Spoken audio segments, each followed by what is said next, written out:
nakaranas po tayo ng kakaibang experience, ang kaaway po ay diyan po galit na galit. Kapag ikaw ay na-revive, na-restore, kapag ikaw ay nag-level up ang iyong spiritual life, hindi po pwedeng hindi gagalaw ang kaaway sa buhay ng bawat isa. Kasi ayaw niya talaga na makakakita na maraming Kristiyano na nare-revive, nare-restore, nakakalaya. Kaya ang kaaway ay double time nagagawa at kikilos sa bawat isang nakaranas ng kakaibang experience na nag-aapoy, naglalagablab at gustong patuloy na paglingkuran ng buong katapatan ang Diyos. Bigyan ko po na example. Ang ating pong Panginoon Kristo ay 40 days and 40 nights na hindi po kumain, hindi uminom. Patuloy lang po siyang nanalangin sa kanyang Ama. 40 days and 40 nights. Kaya talagang antindi po talaga nun. Talagang halos nagbabaga po yun. Naglalagablab ang ating Panginoon sapagkat nagtiis siya, nagsakripisyo siya. 40 araw at 40 gabing hindi kumain, hindi uminom ng kahit anong uri ng pagkain. Grabe po. Pero pagkatapos po niyang mag-prayer and fasting, pansinin niyo po, nandong kagad si Satanas sa kanyang tabi. Ano kagad ang atake ng Satanas? Si Satanas po ay napakatalino. Alam na alam niya kung ano magiging kahinaan ng ating Panginoong Hesus. Alam na alam niyang halos nanginginig na, namumutla na sa gutom, sa uhaw ang ating Panginoon. Kaya ang sabi ni Satanas kay Jesus sa ating Panginoon, nakikita mo ba yung mga bato na yan sa iyong paanan? Sabi ni Satanas, bakit hindi mo subukang gawin tinapay yan? Tinetempt po siya ni Satan para yung nararamdaman niyang gutom, literally, physically, ay talagang matukso si Jesus para gawin niya po yung inuudyok ni Satanas. So makikita po natin, kapag ikaw ay puspos, kapag ikaw ay naglalagablab, kapag ikaw ay talaga may matinding hangarin talagang maglingkod sa Diyos, nandiyan po si Satanas. Susulsulan ka, bubulungan ka, upang ikaw ay kanyang tuksohin.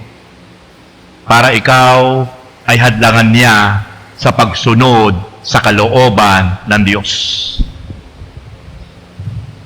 Kaya po mga kapatid,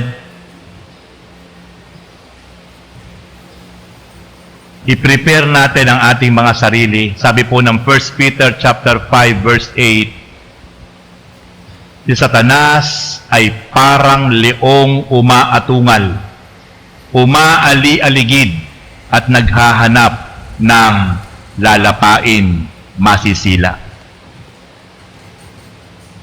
Sabi mo sa iyong kapatid, kalabitin mo, kapatid, mag-iingat ka. Kasi si Satanas, sabi ng Bible, ay aali-aligid at humahanap siya ng masisila. At ang gusto niyang silain ay yung mga Kristiyanong nagpapatuloy, nag-iinit, nag-aapoy, at nagkukumit na, dedicated na para paglingkuran ang Panginoon. Iyan ang gustong-gusto niya talagang muling hilahin papalayo sa paglilingkod sa Diyos. Yung mga taong nasa mundo, yung mga taong nasa layaw, yung mga taong nagtatampisaw sa kasalanan, hinahayaan niya yon. Wala siyang pakialam daw kasi nga, nahuli na niya yon. Nasa kanya ng kapangyarihan niyon. Pero ang kanyang pinagpopokosan ngayon, kapatid, sabihin mo, ikaw yun. Kaya kailangan po maging handa tayo. Amen! Ang isa sa naging dahilan kung bakit maraming nawasak na pamilya, relasyon, kinabukasan, pagkakaibigan, etc., etc., dahil sa tukso. Dahil lang po sa tukso na mula po sa galaw ni Satanas. Na-tempt, na-pull. Kaya maraming relasyon wasak. Maraming pamilya wasak. Maraming buhay sinira ang kinabukasan sa iba't ibang uri ng atake ni Satanas dahil lang po sa tukso. Alam niyo po ba yung kanta ni Eva Eugenio? Ano po ba yung kanta ni Eva Eugenio? Kantahin mo nga, Mark. Alam mo yan eh. Lakas mo. Sige. Ano? Kantahin mo. Lakas mo. Sige. Diba? Huwag mo ikwento, kantahin mo. Kuwari ka pa, dati mo nung kinakanta yan. Hindi na ngayon. Diba yung kanta ni Eva Eugenio na nag-hit nung dekada 80 ata yung daw nagkakamali. Sabi nung kanta niya, "O tukso, layuan mo ako." Diba? Kay rami ng winasak na tahanan, kay rami ng pusong sinugatan, kay rami ng ano sumunod? Matang pinaluha o tukso. Diba? Bira, napakanta ko agad Diba? Diba, tama yung kante. Yung tukso talaga nagwawasak. Yung tukso talaga nagbibigay ng kasipayuan. Pero ang mali lang sa kanta ni Eva Eugenio, "O tukso, layuan mo ako." Makinig po kayo. Yung tukso, hahabulin ka niyan. Hindi ka niyan lalayuan. Kahit saan ka pumunta, hahabulin ka ng tukso. Lalo ko ikay magandang lalaki, gwapo, maganda. Nako. Ano, Mark? Tapos naka 4 wheels ka. Gwapong-gwapo ka lalo. Lalo kang hahabulin ng tukso. Kaya mag-iingat ka, Mark. Amen. Gwapong-gwapo ka na. Tapos ang ganda pa ng postura mo. Sexy ka. Tapos may pera ka pa. May sasakyan ka pa. Ba't hindi ka pagkalilipunan ng tukso? Amen. Kaya mali yung kanta na layuan mo ako.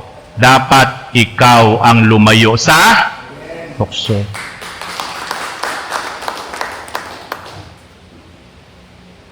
Kaya mga kapatid, tayo po dapat ang lalayo sa tukso. Hindi po pwedeng ang tukso ay palalayuin natin.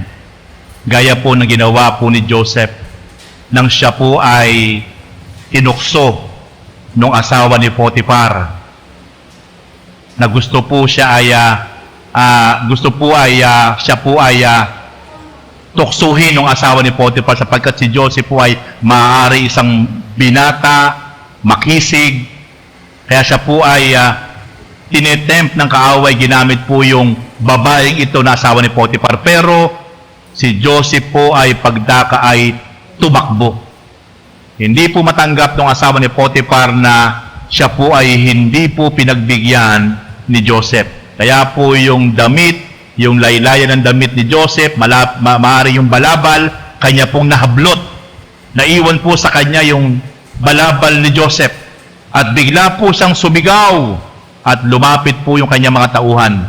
At dumating po yung asawa niya si Potiphar. Ang ginawa po niya, sinabi niyang gusto raw po siyang gahasain ni Joseph. Natauhan po nila. Kaya nagalit po si Potiphar. Ipinakulong, ipinabilanggo si Joseph sa kasalanang hindi naman po niya ginagawa. Sa kabila po na kanya pong dinaig yung tukso, sa kabila po na kanya pong tinatakbuhan yung tukso, pero ang naging resulta po, siya po ay nabilanggo. Kalabitin mo yung iyong katabi, kapatid. Delikado pala tumatakbo sa tukso. Nakukulong. Amen. Nakulong po si Joseph. Pero makinig po kayo. Oo, nakulong si Joseph. Napakahirap nun nang dahil lang sa pagtakbo mo sa tukso. Pero yung pala ay may magandang kaparaanan ang Diyos kay Joseph. Dahil po si Joseph po ay kinalulugdan ng Diyos. Dahil siya po yung isang tunay na tapat, malinis ang puso, hindi namumuhay sa kasalanan, walang itinatagong lihim. Dumating po ang araw, siya po ay ipinromote ng Diyos. Siya po ay naging makapangyarihang kanang kamay ng Pharaoh ng Egypt. Pinayaman siya, pinaunlad siya, sapagkat nakita ng Diyos yung kalinisan ng kanyang puso, yung katapatan niya sa pagsunod sa Panginoon, at siya namumuhay ng mayroong katuwiran, righteous living, may kabanalan, may katapatan, kaya siya ay ibiniles ng Diyos na makapangyarihan sa lahat. Kaya ang isang Kristiyano pala na lagi niyang na-overcome ang mga tukso sa kanyang buhay, siya po'y nakapagpapatuloy na makapamuhay ng merong kalinisan, may kabanalan, may katapatan. Intayin mo lang, kapatid, yung mga ginagawa mong tiisin na yan, na pinagtitiisan mo na hindi ka na mamuhay sa kasalanan at gawa ng kaaway sa mga tukso. Bakit? Sapagkat ang kasunod niyan, prosperous life, abundant life, isang buhay na ganap at pinagpala ng Diyos na makapangyarihan sa lahat. Hallelujah. Kaya, napakahalaga po na ma-overcome po natin, ma-conquer po natin ang gawa ng kaaway sa ating mga buhay, na sa ngayon po'y may ginagawa ang Diyos sa ating mga buhay. Sinasamahan tayo ng Diyos, pinupuspos tayo ng banal na Espiritu. Kakaiba yung nararamdaman natin ngayon. Matinding hangarin. Nagkakaroon tayo ngayon talaga ng committed spirit. Ikinukumit natin yung ating buhay ngayon. Nababago yung ating hangarin, yung desire ng puso natin. Talagang ang gusto natin ngayon mangyari talaga, ang Diyos lagi ang unahin natin, i-priority sa ating mga buhay. At hindi papayag ang kaaway na tayo makapagpapatuloy ng ganyan. Gagawa siya ng gagawa ng paraan para ikaw ay i-distract, para ikaw ay italikod sa Panginoon, para ikaw ay mahulog sa maraming patibong at tukso na i-offer niya sa iyo, sa akin, at sa ating lahat.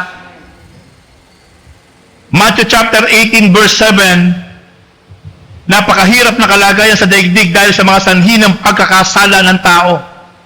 Hindi mawawala kailanman ang mga sanhi ng pagkakasala.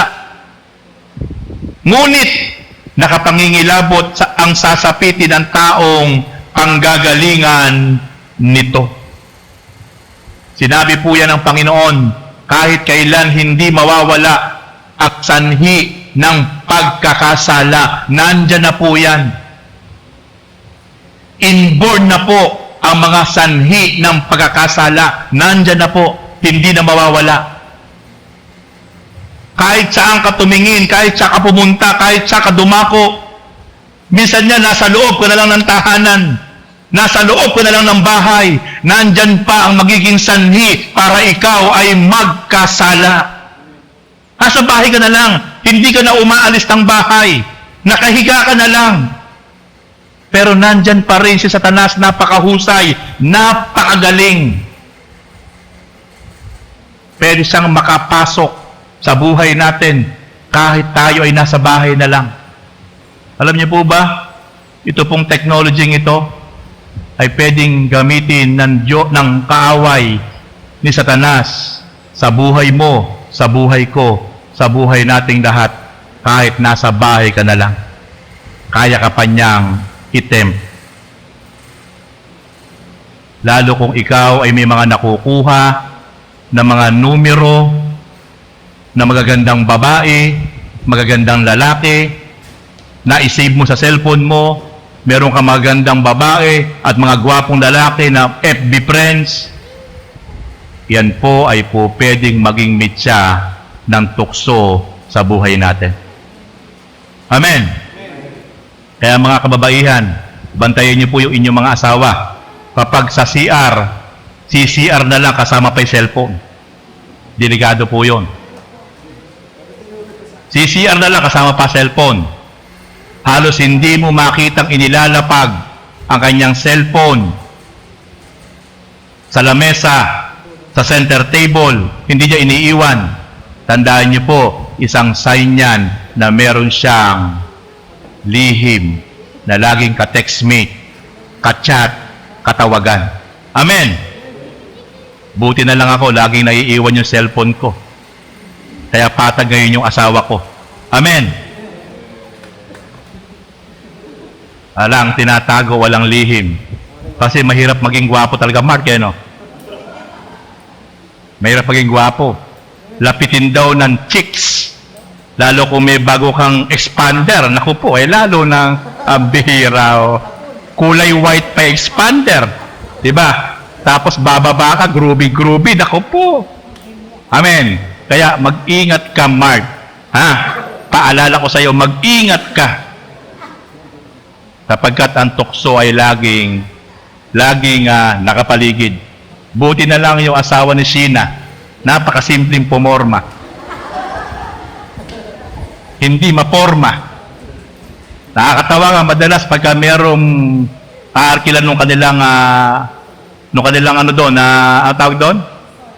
Resort, ay napagkakamala pang caretaker si Francis. Paano nga naman? Lagi lang nakasort si Francis. Kaya si Sheena, patag na patag kay Francis. Hallelujah! Hindi mapustura. Kaya nga, sino ba naman na magkakagusto? Akala caretaker lang. Kung kamukha ni Mark Pomorma, mabihira. Didikit yung chicks. Bakit? Mayaman to. Meron tong mga paupahan, meron tong resort. Di ba? Kukunin pa ni Mark yung cellphone number. Delikado tayo doon. Kaya mga kapatid, ingat tayo sapagkat napakahirap kalaban ang tukso. Amen. Ingat po tayo. Paalala ko po sa mga asawa, babae man yan, lalaki man yan, bantayan nyo yung inyong mga asawa. Amen. Bantayan nyo po kasi po baka makasalisi ang tukso sa inyong mga asawa. Huwag po kayo masyado maging kampante. Huwag kayo masyado maging kampante. Lagi inyong bantayan ang inyong mga asawa. Okay. Santiago chapter 1 verse 14. Natutukso ang tao kapag siya'y naaakit at napapatangay sa sariling tita. Yan. Ang kaaway laging nandyan. Wala siyang ginawa kundi i-tempt tayo, tuksuhin tayo. Spiritual po yan, hindi nakikita. Pero papasok po yan sa isip natin. Papasok po yan sa damdamin natin. Mararamdaman mo lang kagad yan. Ang tukso pala, kaya tayo matutukso, kaya tayo maaakit kapag napatatangay tayo sa pita natin. Like for example, tinan niyo po. Tinan niyo po yung mga produkto na pagkain, inumin. Tinan niyo po. Nanonood ka ng TV. Tapos, bigla pong magko-commercial. Nanonood ka ng Netflix, ng YouTube, bigla pong may papasok na commercial. Medyo parang gutom ka na. Ang sarap ng panood mo. Papasok po yung commercial na Jollibee. Na biglang kinakain po yung hita ng manok. Talagang tinatakam ka. Ano po mararamdaman mo? Medyo parang gutom ka. Mararamdaman mo ngayon sa isip at damdamin mo na parang napakasarap nga ng Jollibee. Ano gagawin mo? Bigla kang o-order sa Food Panda. Bakit? Kasi gano'n ang strategy ng mga kumpanya. Talagang aakitin ka, tatakamin ka. Tapos, kasunod naman nun, biglang may papasok na isang baso na punong-puno ng yelo. Tapos, isinasalin yung Coke. Masarap inumin ng isang malamig na soft drinks. Ganun po ang strategy ng mga produkto. Kaya, kahit napakalaki po ang binabayarang commercial, advertisement, pero binabayaran po nila yung kasi ihuhuk ka nila. Talagang kukunin talaga yung pakiramdam mo para ikaw talaga ay mahulog sa kanila pong strategy. The same thing sa gawa at pakana ng kaaway. Ihuhuk ka niya. Yung pita mo, yung flesh mo, yung laman po natin, talagang itetem ka ng kaaway. Hawak mo lang yung cellphone, tinan mo. Hawak mo lang yung cellphone, biglang may gagamitin na isang video clip. Itetem ka ng kaaway para ikaw ay i-hook para malaglag ka sa tukso. Kapag naramdaman po natin yon, yung pita na para bang nahuhulog tayo, maging aware na po tayo. Huwag po nating i-entertain yung bigla pong nakita natin, bigla pong narinig natin, bigla pong naramdaman natin, na alam nating hindi makabubuti sa atin, alam nating mali, huwag po nating i-entertain yon. Kailangan po labanan natin yon. Kasi pag pinatulan mo yung nararamdaman mo, na hilig ng laman, gagawa ka ng paraan para ituloy mo yon, kapatid, doon ka malalaglag at napakahirap makaahon sa kumunoy ng kasalanan. Kapag ang isang tao, isang Kristiyano ay nalaglag sa kumunoy ng kasalanan, habang gumagalaw ka, hindi ka makakaahon. Lulubog at lulubog at lulubog ka, tuloy-tuloy papailalim. Yan po ang napakalakas na impluwensya ni Satanas sa kanyang mga ginagawa na temptation sa ating lahat. At kapag tayo po ay napol na, nahulog na, napakahirap ng umahon. Kaya huwag nating pakakanasain na tayo po ay mahulog sa tukso ng kaaway or kasalanan. Huwag na huwag, kasi po napakahirap. Mawawasak ang pamilya, mawawasak ang kinabukasan, mawawala yung kagalakan mo sa Panginoon, mawawala lahat. Yung mga pangarap mo, yung mga ipinundar mo, lahat po yan mawawas out dahil lang po nagsimula sa tukso. Ulitin ko, ang tukso, hindi natin dapat pinaalis, inuutusang umalis. Tayo po dapat ang lalayo at lalayo at lalayo, patuloy lumalayo, umiiwas sa tukso. Hahabulin ka niyan, hindi ka niyan lalayuan. Tayo po dapat ang laging umiiwas. Kuya Ray, ikaw dapat ang umiiwas. Ano? Hirap ng mga gwapo mga member eh. Lapitin ng chicks. Ano? Tayo ang dapat umiiwas. Hindi dapat ang tukso ay ating pinalalayo. Okay. How to defeat temptation?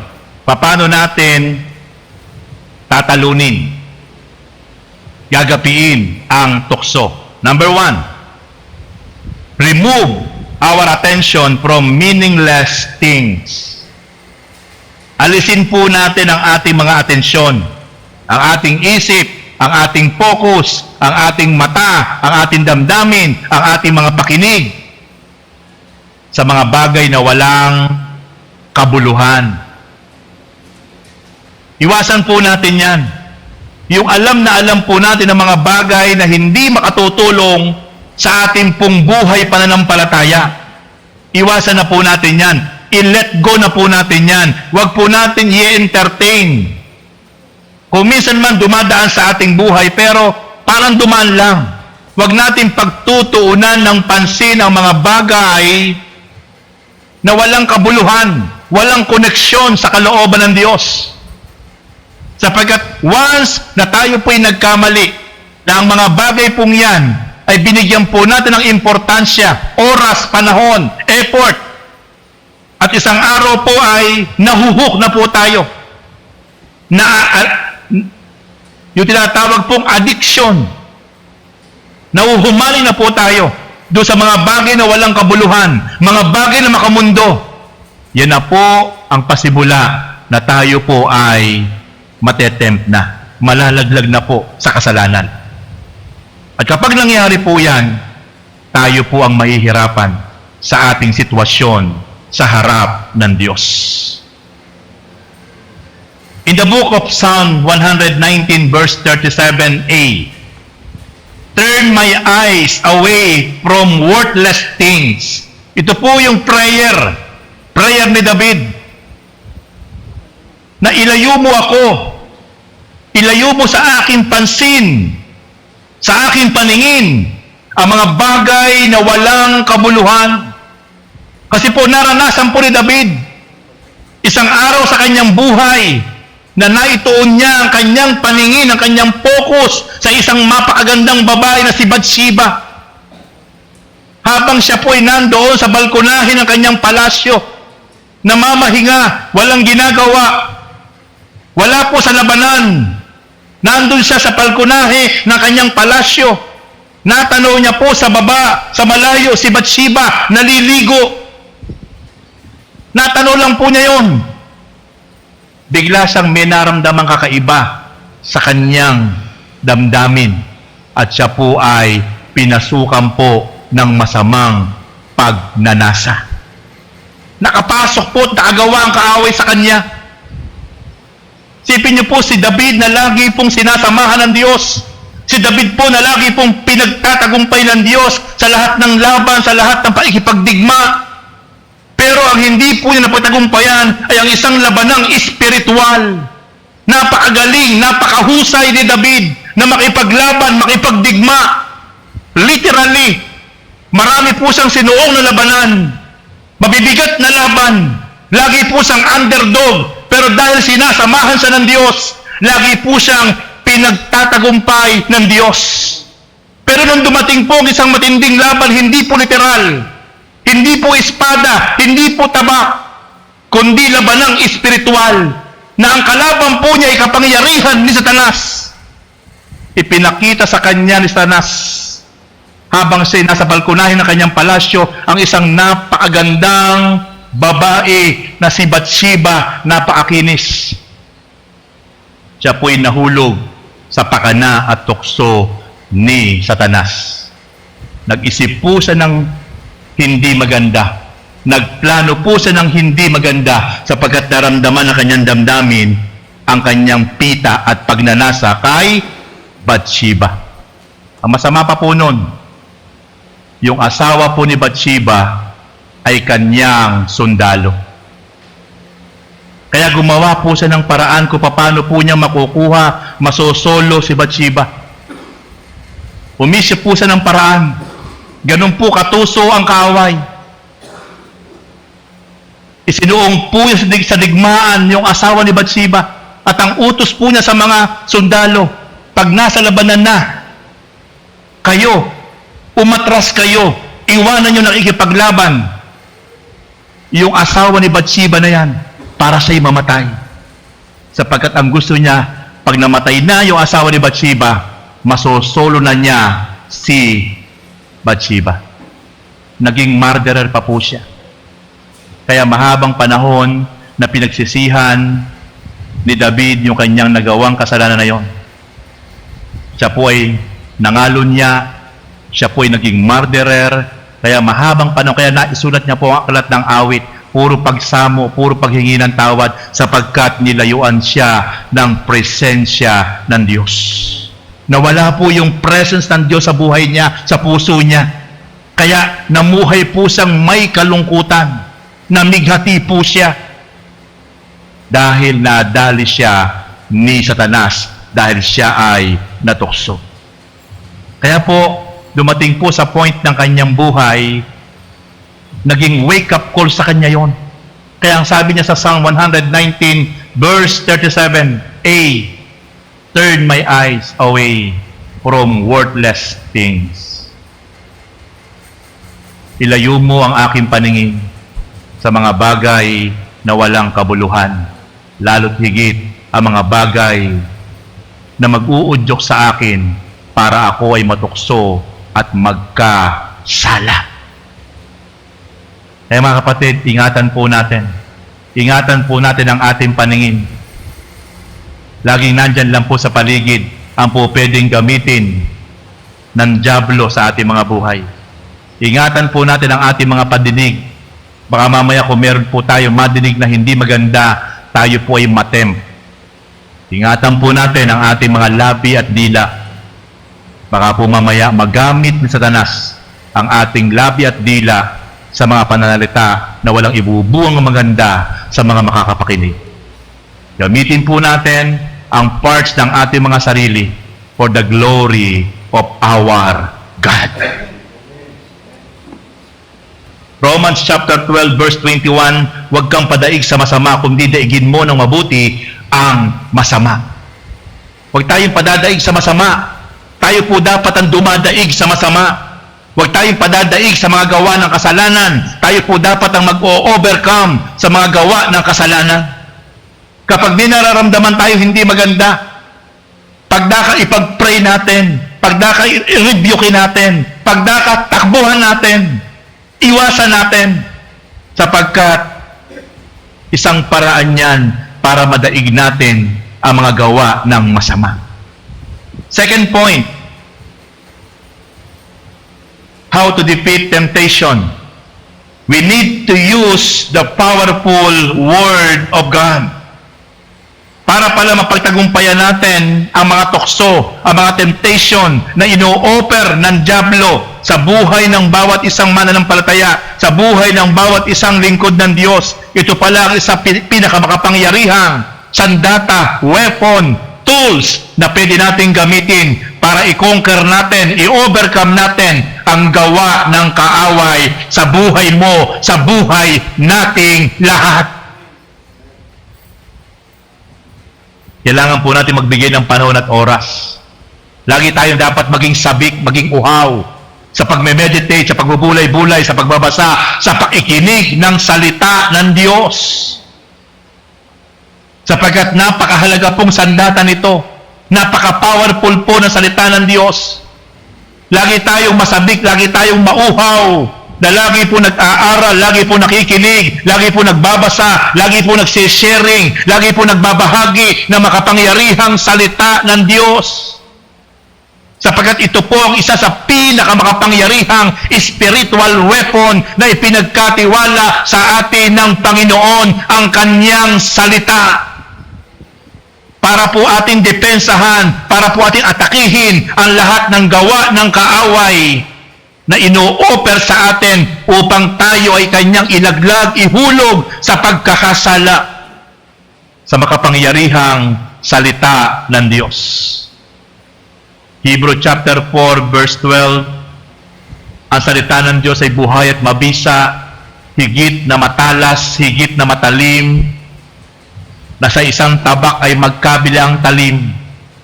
Ito ay tumatagos hanggang sa pinaghihiwalayan ng espiritu, kaluluwa at kasukasuan sa buto at nakatataho sa mga iniisip at binabalak ng tao. The Word of God, it is a powerful weapon. Kaya po mga kapatid, patuloy po tayong masabik, patuloy po tayong mauhaw. Kung meron po dapat tayong maging addiction sa ating buhay, ayun lagi po tayong ma-addict, mauhaw sa pagbubulay-bulay, pagbabasa ng salita ng Diyos. Hopefully, dumating po sa buhay ng bawat isa po sa atin na lagi po tayong sabik na magkaroon ng journal, na nagbabasa tayo, nagtitake note tayo, nagdi-devotion tayo. Very effective po yun. Very powerful po yun. Lagi tayong uhaw na pagbulay-bulayin, hindi lang basta binabasa, kundi pinagmumuni-muni, ninanamnam yung mga salita ng Diyos na ating binabasa. At hindi lang basta binabasa, hindi lang pinag-aaralan, hindi lang pinapakinggan. Dumating isang araw na yung salita ng Diyos na nababasa natin, napapakinggan natin, ay ina-apply na natin sa ating mga buhay. Sapagkat hindi po ang nagbabasa, hindi po nakikinig lamang ang tunay pong mapalad sa harapan ng Diyos, kundi ang mga taong matapos niyang mabasa, matapos siyang mapakinggan, ay ito po ay ipinamumuhay niya. Siya ang tunay na mapalad sa harap ng Diyos.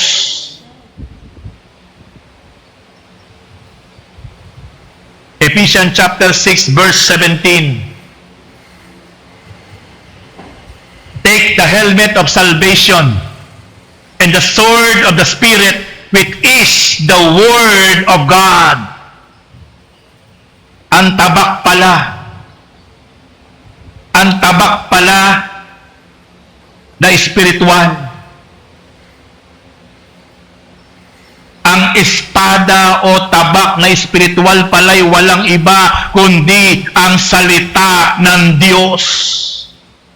Kaya kapag po ang Word of God ay lagi po natin kinauuhawan, kinasasabikan, pinanghahawakan, meron tayong spiritual weapon, meron tayong spiritual sword na pwede po natin ipang-atake, ipanlaban sa lahat ng gawa at pakana ni Satanas sa buhay natin sa pamamagitan ng mga salita ng Diyos na ating pong dinideklara na ang kaaway ay walang magagawa sa buhay mo, sa buhay ko, sa buhay nating lahat. Hallelujah! Na kailangan kapag meron kang salita ng Diyos, dinideklara mo, pinang-aatake mo, ipinanlalaban mo sa lahat ng gawa at atake ng kaaway. Yun po ang advantage, yun po ang kapangyarihan ng salita ng Diyos na ipinanlalaban natin, itinatapat natin sa bawat ginagawang temptation ng kaaway sa buhay natin. Salita din ng Diyos ang ating ginagamit. Salita din ng Diyos ang lumalabas sa bibig natin mula sa ating puso, sa ating isip. Ibinabalik natin, ikina-counter natin kay Satanas. Kaya anong sabi ni Satanas kay Jesus? Ba't di mo gawing tinapay ang mga bato sa paanan mo? Alam niya kasing gutom na literal ang Panginoon. Ano po sinabi ng Panginoon? Satanas, nasusulat. Hindi lang sa tinapay nabubuhay ang tao, kundi sa bawat salita ng Diyos na namumutawi sa bibig niya. Tingnan po, ipinanlaban din po ng Panginoon ang salita ng Diyos kay Satanas. Hindi lang sa tinapay nabubuhay ang tao, Satanas. Oo, nagugutom akong literal. Pero wag mo kong uutusan. Wag mo kong tutuksuhin na sumunod sa gusto mo dahil gutom ako. 40 araw at 40 gabi na akong hindi kumakain. Pero never kitang susundin. Never kitang pagbibigyan na kung ano yung utos mo sa akin dahil gutom ako ay gagawin ko. Dahil Satanas, hindi lang sa tinapay nabubuhay ang tao, kundi sa bawat salita ng Diyos na namumutawi sa kanyang bibig. Praise God. Kaya mga kapatid, patuloy natin gamitin ang salita ng Diyos. Patuloy tayong mag-meditate. Patuloy tayong mag-memorize ng salita ng Diyos. Itimo natin sa ating isip, sa ating puso, yung mga salita ng Diyos na ating i-memorize para ito mismo ang gagamitin natin para i-conquer natin ang gawa ng kaaway sa buhay natin para hindi magtagumpay ang tukso ng kaaway sa ating mga buhay. Next point.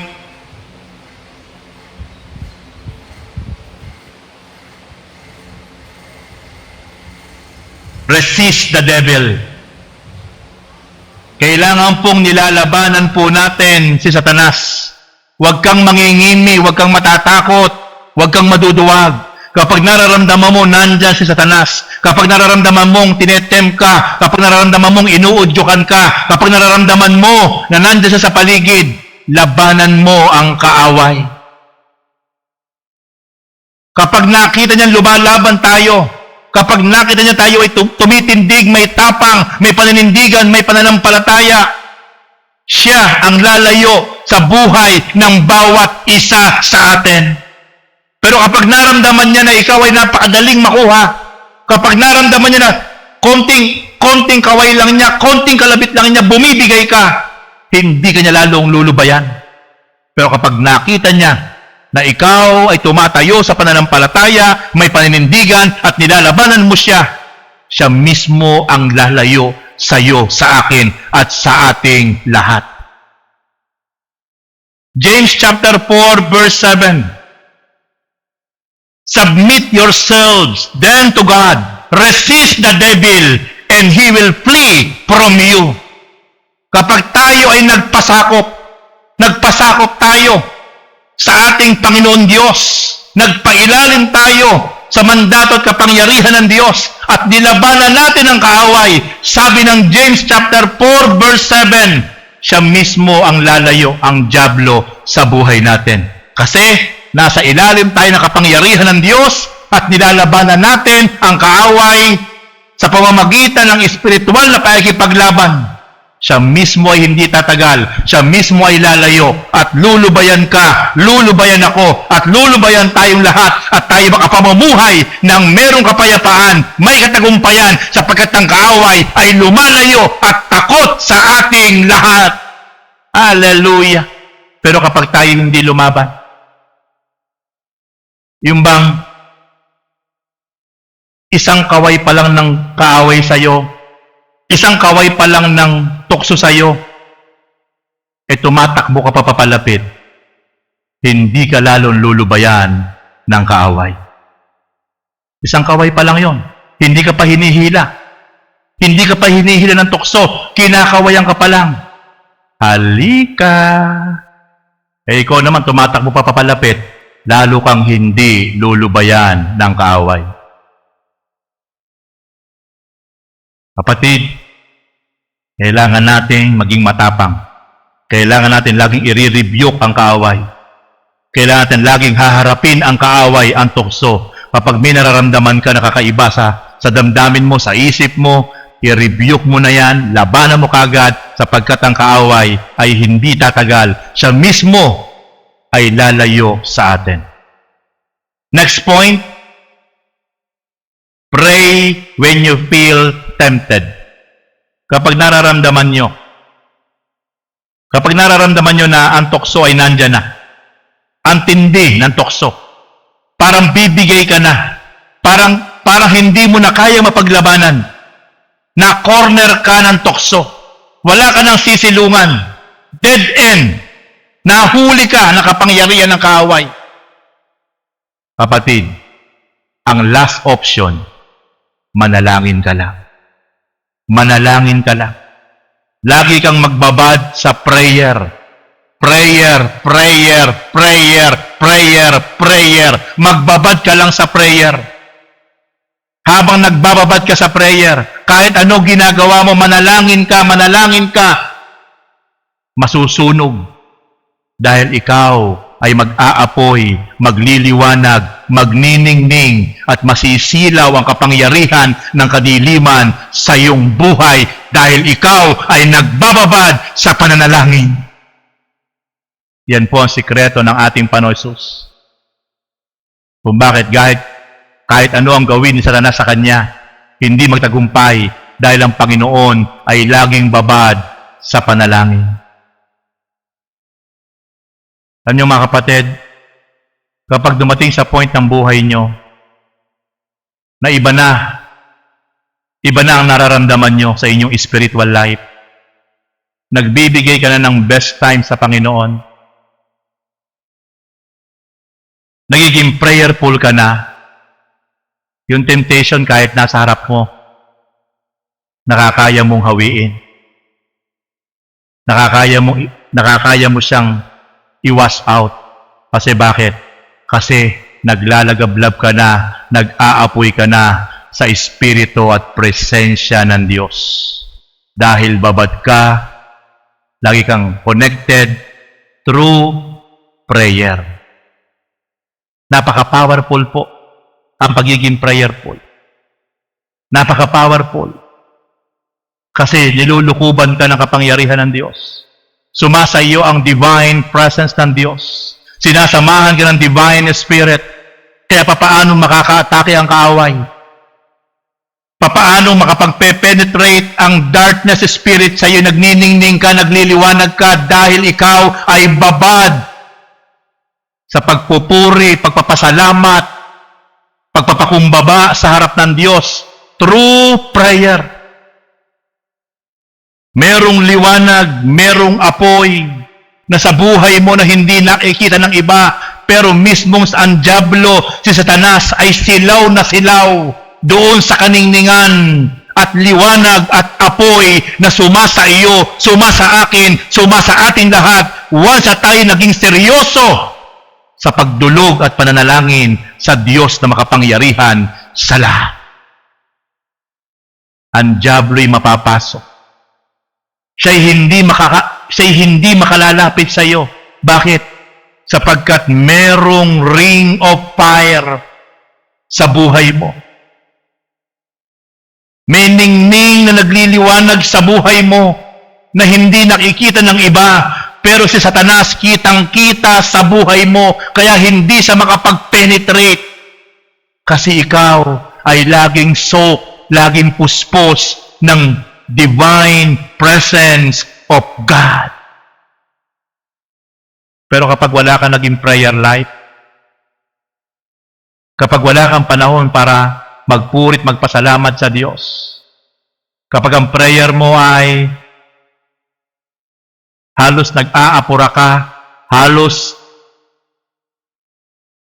parang ritual na lang, nananalangin ka sa Diyos pero para lagi ka nagmamadali dahil napakarami mo pang gagawin, kapatid, hindi ka makakaranas ng divine presence of God. Prayer is intimacy. Intimacy ang pagdulog sa Diyos. Like Jesus. Ang ating Panginoon araw-araw bumabangon na napakaaga. Iniiwan ang kanyang tinulugan at pumupunta sa isang tahimik na lugar at doon siya ay laging dumudulog sa kanyang Ama hanggang magbukang liwayway.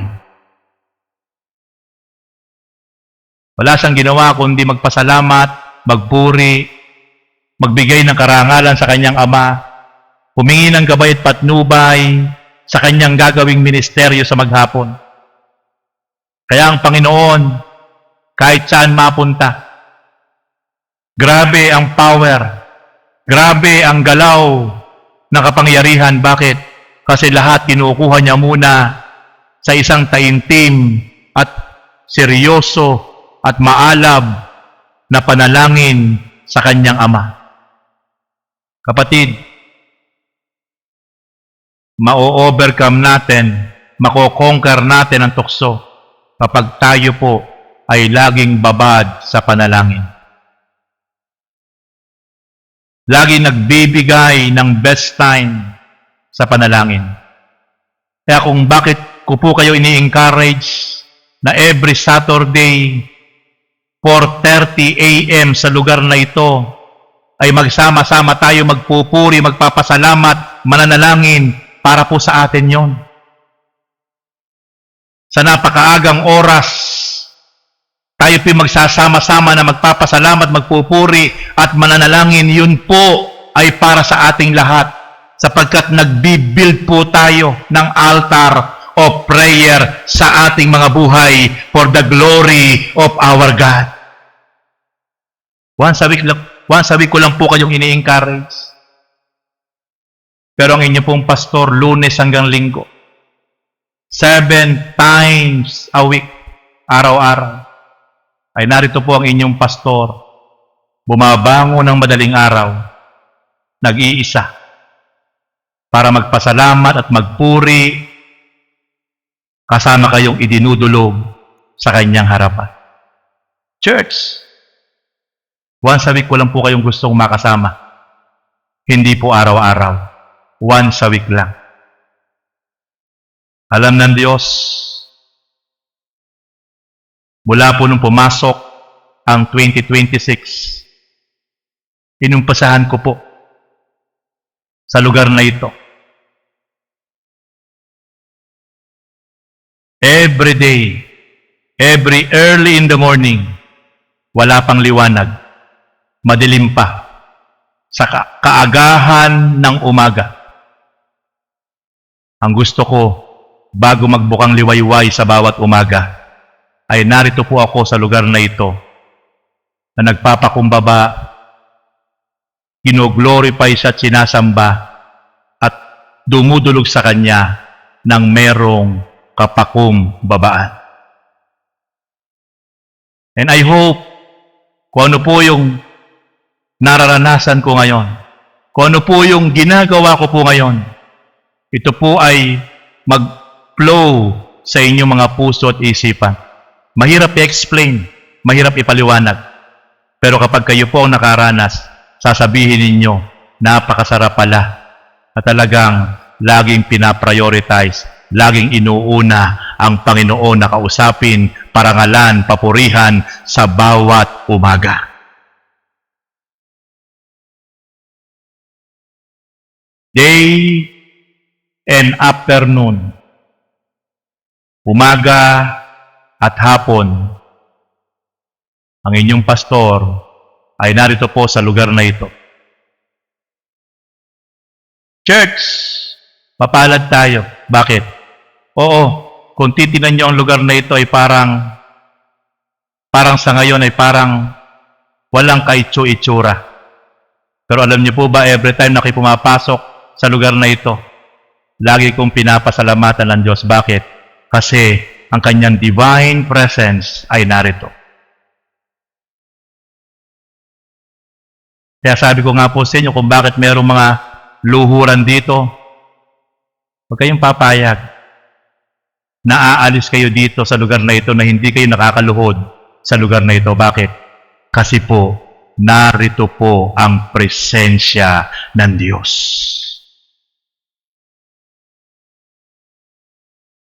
Dito nyo po iiyak. Dito nyo po isamo ang inyong mga prayer requests. Bakit? Kasi po narito ang divine presence of God. Narito ang divine Spirit.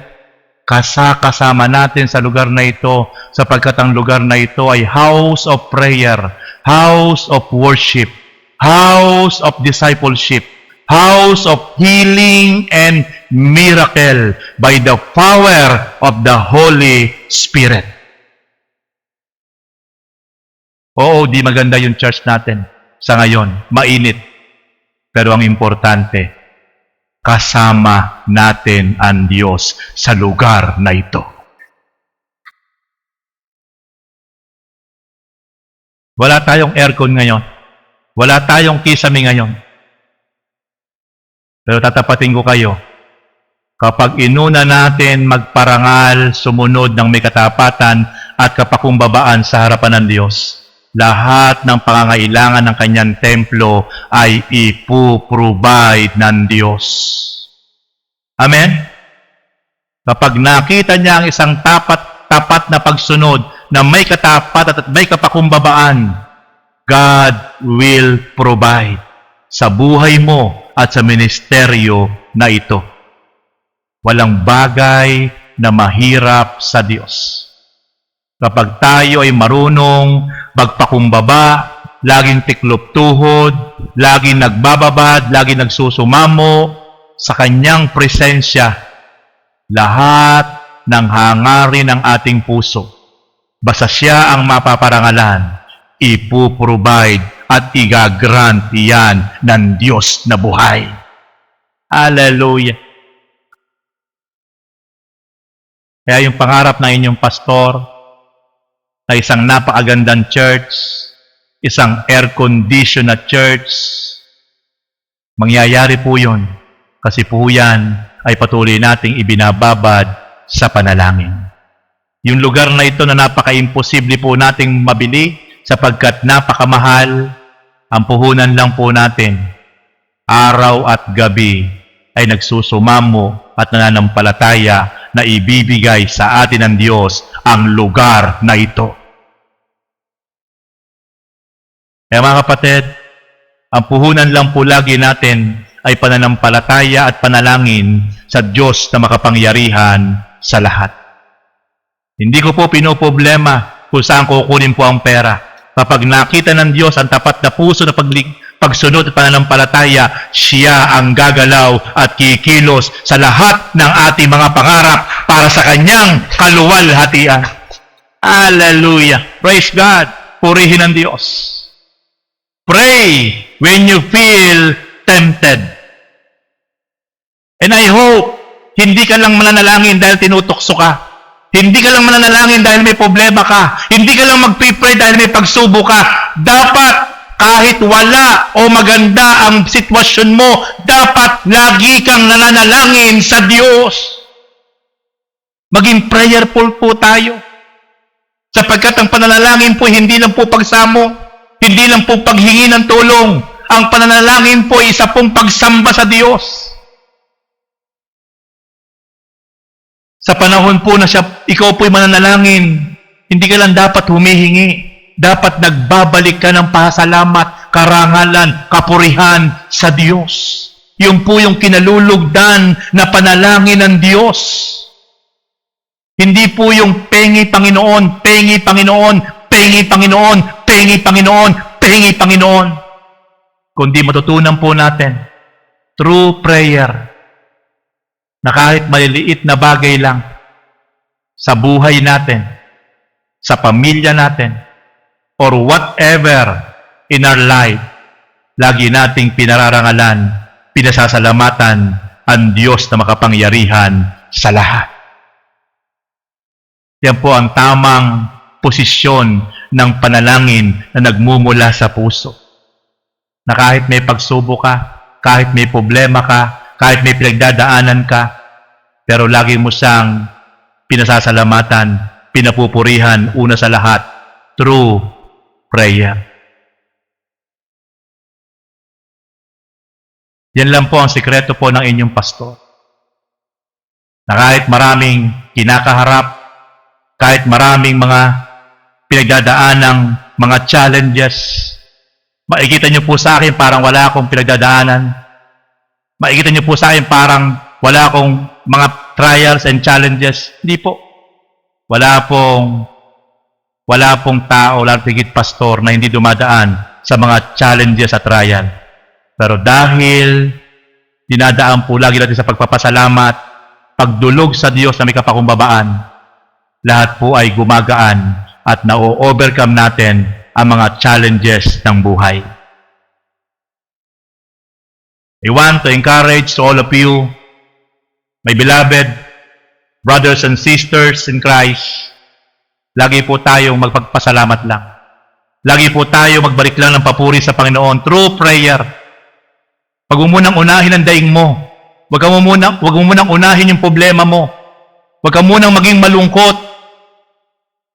Ang unahin mo, kahit may mabigat, kahit may pagsubok, kahit may mga taong nagbibigay sa ng kalungkutan, kahit may mga taong nagbibigay sa ng kapighatian, patuloy mong parangalan, papurihan, pasalamatan ng Diyos through prayer.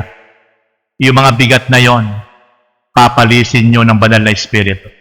Papalitan ng kagalakan, papalitan ng kapayapaan, papalitan ng kasiyahan. Bakit? Sapagkat iyon ang nais na makita ng Diyos sa ating lahat. Praise God. Hallelujah.